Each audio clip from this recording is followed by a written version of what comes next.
కాపు నేత మాజీ ఎమ్మెల్యే వంగవీటి మోహన్ రంగా వర్ధంతి కార్యక్రమాన్ని కావేరిలో ఘనంగా నిర్వహించడం జరిగింది. దేవరకొండ శ్రీనివాసుల ఆధ్వర్యంలో ఈ కార్యక్రమాన్ని కావేరి పట్టణంలోని కూరగాయల మార్కెట్ వద్ద నిర్వహించారు. ఈ సందర్భంగా రంగా విగ్రహానికి పూలమాల వేసి ఘనంగా నివాళులర్పించడం జరిగింది. ఈ కార్యక్రమానికి హాజరైన పలువురు మాట్లాడుతూ రంగా చేసిన సేవలను కొనియాడారు. ఆయన అన్ని వర్గాల సంక్షేమం కోసం కృషి చేశారని వివరించారు. అన్ని వర్గాల సంక్షేమం కోసం కృషి చేసిన వంగవీటి మోహన్ రంగా అందరికీ ఆదర్శప్రాయుడని దేవరకొండ శ్రీనివాసులు పేర్కొన్నారు. ఈ కార్యక్రమంలో ఆలా శ్రీనివాసులు, పాలడుగు వెంకటేశ్వర్లు, వెంకట సుబ్బయ్య, సుధాకర్, రమేష్, పాపిశెట్టి, జానకి రామయ్య, శ్రీధర్, మాలాద్రితో పాటు పలువురు కాపు నేతలు భారీగా పాల్గొనడం జరిగింది.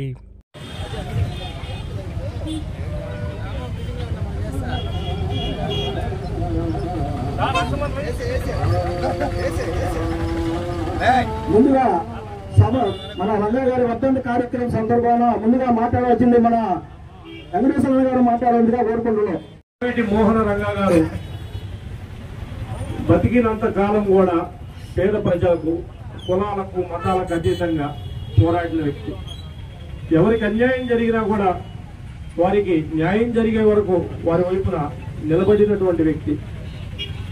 నిస్వార్థంగా ప్రజల పక్షాన, ప్రజల కోసం జీవించినటువంటి వ్యక్తి వంగవీటి మోహన్ రంగా గారు. ఈ సమాజంలో ఎవరైనా కూడా వారు జీవించినంత కాలం వ్యాపారాల్లోనో, ఉద్యోగాల్లోనో డబ్బు సంపాదించుకొని వారు వారి కుటుంబ సభ్యులు బాగుండాలని కోరుకుంటారు. రంగా గారు ఆస్తులు సంపాదించుకోలేదు, అభిమానులు సంపాదించుకున్నారు. దానికి కారణం చనిపోయి 36 ఏళ్లు దాటినప్పటికి కూడా ప్రాంతాలకు అతీతంగా కూడా తెలుగు వారు ఎక్కడున్నా కూడా ఆయన్ని స్మరించుకోవడమే ఆయన ఆస్తి. ఇందాక పెద్దలు మాట్లాడుతూ చెప్పారు, ఈ భారతదేశ చరిత్రలో జైలు గోడల మధ్య ఉండి నామినేషన్ కూడా జైలు గోడల మధ్య నుంచి 1988లో విజయవాడ జరిగిన కార్పొరేషన్ ఎలక్షన్లో ఒక అక్రమ కేసులో జైల్లో ఉంచి ఉన్నప్పటికీ నామినేషన్ జైలు నుంచి వేసి ప్రచారానికి కూడా వెళ్ళడానికి వీలు లేకపోయినప్పటికీ కూడా విజయవాడ కార్పొరేషన్ చరిత్రలో అఖండ మెజార్టీతో ఈ భారతదేశ చరిత్రలోనే జైలు గోడల మధ్య నుండి ప్రజాప్రతినిధిగా గెలిచిన ఏకైక వ్యక్తి వంగవీటి మోహన్ రంగా గారు. ఇందాక మన వక్తలు మాట్లాడతా మన కాపు కులానికి ఐకాన్, కాపు కులానికి ముఖ్యుడు అని చెప్పారు. అది వాస్తవమే. కానీ రంగా గారు అతని జీవితాంతం కూడా కులాలకు అతీతంగా, మతాలకు అతీతంగా పోరాడినటువంటి వ్యక్తి. అట్లాంటి మహానుభావుడి యొక్క విగ్రహం కాలంలో ఉంటే బాగుంటుందని అందరం ఆలోచన చేయడం, ఆలోచనకు రూపకల్పన రావడం, ఆ కార్యక్రమానికి అందరూ కూడా సహకరించడం చాలా గర్వించదగ్గ విషయం. అందరి సహాయ సహకారాలతో త్వరలోనే రంగా గారి కాంస్య విగ్రహం ప్రముఖులను పిలుచుకుని, అది కూడా కులాలకు అతీతంగా, ఎందుకంటే రంగా గారు కులానికి ముడిపెట్టేదానికి లేదు. రంగా గారు కులాలకు అతీతమైన నాయకుడు, కులాలకు అతీతంగా పోరాడిన వ్యక్తి. పిలుచుకుని అతి వైభవంగా ప్రారంభించుకున్నాం.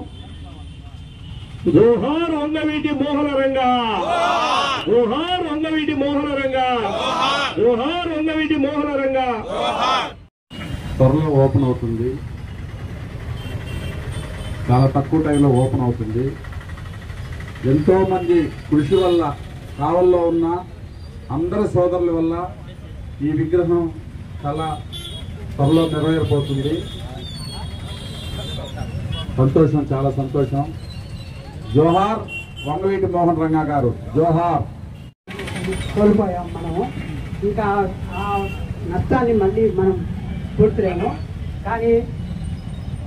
కానీ మన కులంలో ఇంకొక వ్యక్తిగా రంగాకి ధీటుగా రంగా ఆశయాలు నెరవేర్చడానికి పవన్ కళ్యాణ్ అనే వ్యక్తి ఈరోజు నిలబడ్డాడు. ఆ వ్యక్తి కోసం మనం అందరం సపోర్ట్ చేసి అతన్ని ఒక స్థాయిలో నిలబెట్టాలని మనవి. తొందరగా విగ్రహ ప్రతిష్ఠ కూడా అది శంకుస్థాపన చేశాము. కానీ విగ్రహాన్ని తొందరలో ఆవిష్కరించాలని కోరుకుంటూ ఈ అవకాశం ఇచ్చిన ప్రజలకి ధన్యవాదాలు. ముఖ్యంగా ఈయన 36 సంవత్సరాలై చనిపోయినా కానీ ఇప్పటికి కూడా రాష్ట్ర వ్యాప్తంగా ఒక పిలిపిస్తే వందల మంది వేల మంది వస్తున్నారంటే ఆయన ఆ రోజు ఆ ఘన చరిత్ర ఇప్పటికి కూడా మరవలేమంటే చిన్న విషయం కాదు. ఆయన ఒక బహిరంగ సభ ఏర్పాటు చేసి ఒక పిలిపిస్తే 20 లక్షల మంది వచ్చి ఆ సభను బ్రహ్మాండంగా జయప్రదం చేశారంటే సోషల్ మీడియా లేని టైంలోనే ఆయన ఘనత మనం నిక్కిలు కొనియాడాలి. అదేవిధంగా జైల్లో ఉండి కార్పొరేటర్గా ఎన్నికేయంటే చిన్న విషయం కాదు. జనరల్గా మనం ఇంటింటికి పోయి అమ్మ అయ్యా ఓటేయండి అంటే ఓటే వేస్తారు. అలా కాకుండా ఒక జైల్లో ఉండి ఓటేయమని నేను కార్పొరేటర్గా నిలబడాను అని చెప్తే ఏమి భారీ మెజార్టీతో గెలిపించారంటే ఆయన ఘనత నిక్కిడి. అదేవిధంగా